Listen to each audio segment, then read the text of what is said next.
High আসসালামু আলাইকুম সবাইকে। আশা করি সবাই ভালো আছেন এবং সুস্থ আছেন। সবাইকে স্বাগতম জানাচ্ছি আবার হালকেস্তানে। পেছনে কি দেখা যাচ্ছে? তোমারও কি নেক্সট টার্গেট জিএসটিসি ইউনিট? হ্যাঁ, তোমরা যারা কমার্সের শিক্ষার্থীরা আছো তোমাদের অলরেডি জিএসটির আবেদন শেষ। সেক্ষেত্রে তোমরা যারা জিএসটি ভর্তি পরীক্ষার জন্য প্রিপারেশন শুরু করেছো তোমাদের সাথে আমরা আজকে এই বিষয়গুলো নিয়ে আলোচনা করব। সেক্ষেত্রে আমাদের জিএসটিতে প্রায় কমার্সের জন্য 2400 প্লাস সিট রয়েছে। কতটা? 2400 প্লাস সিট রয়েছে। হ্যাঁ, এবং আমাদের কমার্সের শিক্ষার্থীরা হচ্ছে গিয়ে আমাদের প্রধান তাদের ভয়ের সাবজেক্ট হচ্ছে ভাইয়া অ্যাকাউন্টিং, আরেকটা ভয়ের সাবজেক্ট হচ্ছে তোমার ইংলিশ। সো এই দুটো ভয়ের সাবজেক্ট বাদ দিলে জিএসটি ক্র্যাক করা খুবই ইজি। তার পাশাপাশি আমাদের জিএসটিতে প্রায় 22টা বিশ্ববিদ্যালয় আছে। কয়টা বিশ্ববিদ্যালয়? 22টা বিশ্ববিদ্যালয় আছে। তো সেক্ষেত্রে আমরা জিএসটিতে কি চান্স পাবো না? অবশ্যই পাবো।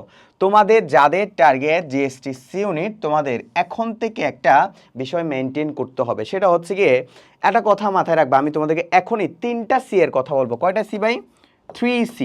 এই 3C যারা মেনটেন করতে পারবে তাদের জন্য জিএসটির প্রিপারেশন সহজ হয়ে যাবে। ভাই 3C এর মধ্যে কি আছে দেখো। এই 3C এর মধ্যে প্রথম সিটা হচ্ছে ভাইয়া তোমার কনফিডেন্স। দেখো তোমাদের অলরেডি অনেকের কনফিডেন্স লো, কারণ ঢাকা ইউনিভার্সিটি সিনিয়রের রেজাল্ট দিয়েছে। অনেকেরই কনফিডেন্স মোটামুটি লেস, মানে নাই বললেই চলে। সো কনফিডেন্স পৃথিবীর সবচেয়ে একটা চরম মিথ্যা, ঠিক আছে?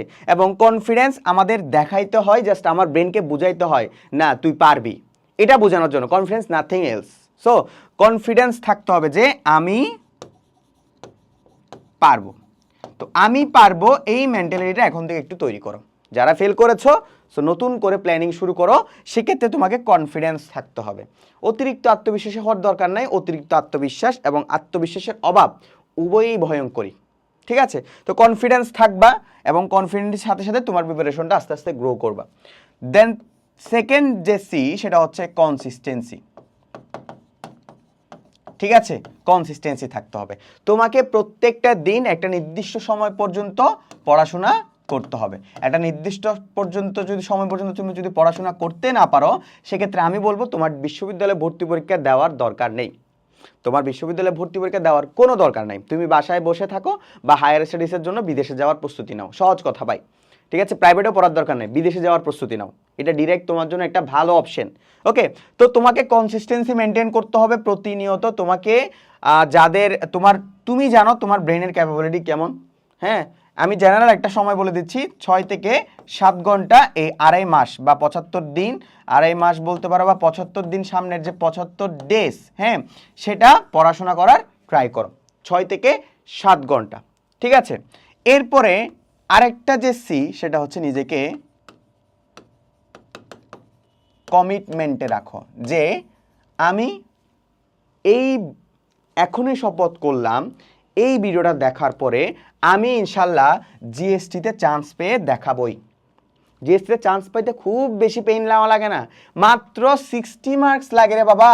100 মার্কসের মধ্যে 60 মার্কস পেলেই তুমি জিএসটি যে কোনো ইউনিভার্সিটিতে ভর্তি হতে পারবা। হ্যাঁ, তোমার যদি ভালো সাবজেক্ট লাগে তখন 70 থেকে 75 মার্কস লাগে আর কি। হ্যাঁ, 70 থেকে 75 মার্কস লাগে আর কি। এক্ষেত্রে 60 মার্কস হলে তোমার জিএসটি ক্র্যাক করা হয়ে যাবে। এখন তুমি আমাকে বলতে পারো যে ভাই আমি কোনো প্রিপারেশন নিইনি, আমি ঢাকা বিশ্ববিদ্যালয়ে ভর্তি পরীক্ষা এমনিই গিয়েছি, অন্যান্য বিশ্ববিদ্যালয়ে ভর্তি পরীক্ষা এমনিই যাব, সেক্ষেত্রে আমি এখন থেকে প্রিপারেশন নিতে চাচ্ছি। কি করতে হবে? কি করতে হবে? সহজ কথা, আমাদের জিএসটিসি ইউনিট কোর্সে এনরোল করে নিতে হবে। এক কথাই, নাথিং এলস, আর কিচ্ছু করতে হবে না। এই কোর্সে ভর্তি হয়ে গেলে তোমার সব সমস্যার সমাধান হয়ে যাবে। অ্যাকাউন্টিংয়ের সমস্যা আছে, এখানে আছে। ইংলিশের সমস্যা আছে, এখানে সলভ দেওয়া আছে।